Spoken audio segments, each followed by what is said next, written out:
Be attentive, class 9. We are going to discuss chapter number 4. This is a poem, a doctor's journal entry for August 6, 1945.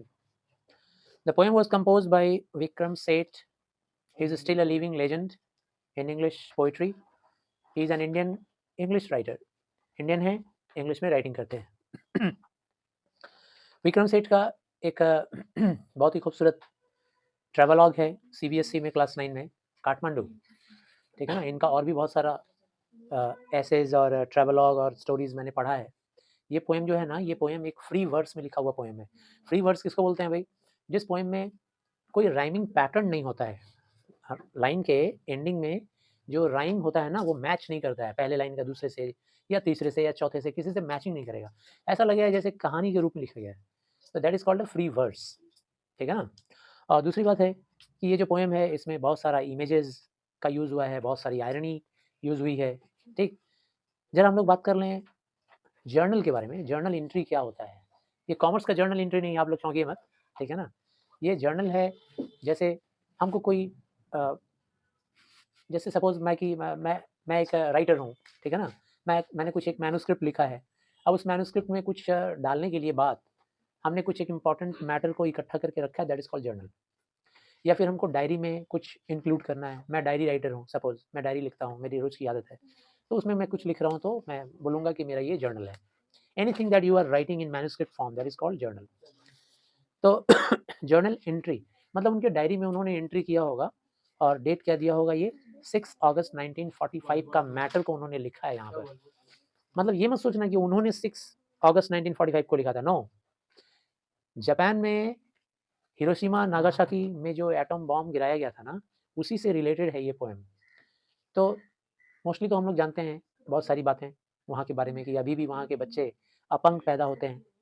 Radio active element का असर अभी भी वहाँ पे है, क्योंकि जो रेडियो एक्टिव एलिमेंट होता है ना, उसमें से रेडिएशन निकलता है. Alpha rays, beta rays, gamma rays. ठीक है ना.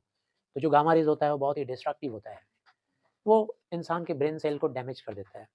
जब हिरोशिमा में 6 अगस्त के दिन जब बॉम्ब गिराया गया था, तो जो इंसान बॉम्ब को गिराने के लिए प्लेन पे ले गया था ना, एटम बॉम्ब को, वो भी पागल हो गया था.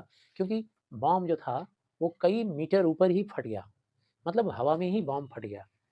और बॉम्ब को फटने के बाद जो उसका रिजल्ट उसने एक्सपेक्ट किया कि होगा, आप अंदाज़ा नहीं लगा सकते हो कि ये एटॉमिक एक्सप्लोजन है. एटॉम एक्सप्लोजन जो होता है वो चेन एक्सप्लोजन होता है. जैसे एक जगह बॉम्ब फटा हवा में, अब उसके जितने टुकड़े हुए जहाँ भी जाके गिरे, वहाँ पे फिर से धमाका हुआ. और फिर उस धमाके में से जितने टुकड़े निकलेंगे, वो जहाँ-जहाँ जाके गिरेंगे फिर धमाका होगा.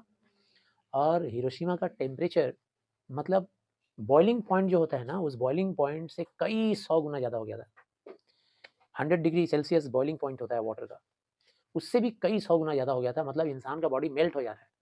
जहाँ पे सेंटर था एक्सप्लोजन का, वहाँ का बात कर रहा हूँ. और वहाँ से दूर का बात अगर करोगे, तो एटलीस्ट अगर मेल्ट नहीं हो रहा था, तो बहुत बुरी तरह से डैमेज हो गया था. पूरा 8 टू 9 किलोमीटर का जो सर्कल है ना, जहाँ पे बॉम्ब गिरा, उससे 8 टू 9 किलोमीटर की दूरी में सर्कल में कुछ भी नहीं बचा था. No building. जितना कंक्रीट बिल्डिंग है, सीमेंट, ईंट, बालू का, सब पूरा एकदम डैमेज. सब बिल्डिंग धड़ाधड़ गिर रहा है. इंसान खड़े-खड़े पूरा पिघल जा रहा है. ये सब कुछ हुआ था. पानी, एक्वाटिक लाइफ का भी वही हाल. पानी सूख गया तालाब का, सब जल गया, सब खत्म, कोई नहीं बचा. वही सब बताना चाह रहे हैं विक्रम सेठ कि एक डॉक्टर का उन्होंने शायद इंटरव्यू लिया होगा या उससे पूछताछ की होगी. हिरोशिमा में उस दिन एक डॉक्टर को कैसा फील हुआ जिस दिन एटॉमिक एक्सप्लोजन हुआ, 6 अगस्त 1945. सेकेंड वर्ल्ड वॉर का यही एंडिंग था. अमेरिका ने ये बॉम्ब लाकर जापान के ऊपर गिराया और पूरा सेकेंड वर्ल्ड वॉर का एंडिंग हो गया. किसी का हिम्मत नहीं था उसको रिटेलिएट करने का, रिस्पॉन्ड करने का. सब शांत हो गया, पूरा संसार. इसके पहले 5 साल तक लड़ाई चली थी कम से कम. 1939 से स्टार्ट हुआ था, करीब-करीब 5.5 साल. तो एक डॉक्टर अपने डायरी में क्या एंट्री किया है, विक्रम सेठ उसको लिख रहे हैं. फर्स्ट पर्सन में वो ये बात लिख रहे हैं. फर्स्ट पर्सन में ये मत सोचना कि this is about Vikram Seth. आई करके लिखा हुआ है, तो ये आई विक्रम सेठ नहीं है. Who is that I? I refers to a doctor, Japanese doctor. ठीक है ना. अब उसकी कहानी सुनिए, जिस दिन बॉम्ब गिरा था उसको कैसा फील हुआ.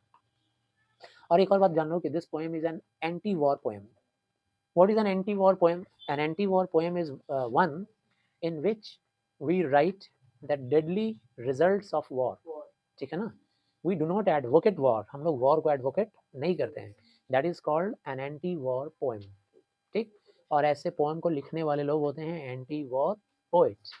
जैसे हमारी इंग्लिश लिटरेचर में ससून, ठीक है ना, सिगफ्रिड ससून, विल्फ्रेड ओवन, ये सब लोग फेमस पोइट हैं जिन्होंने सिर्फ एंटी वॉर के बारे में ही लिखा है, ठीक है ना, कि वॉर का कितना डेडली रिजल्ट होता है इंसान के ऊपर, इंसान को बर्बाद कर देता है, तबाह कर देता है।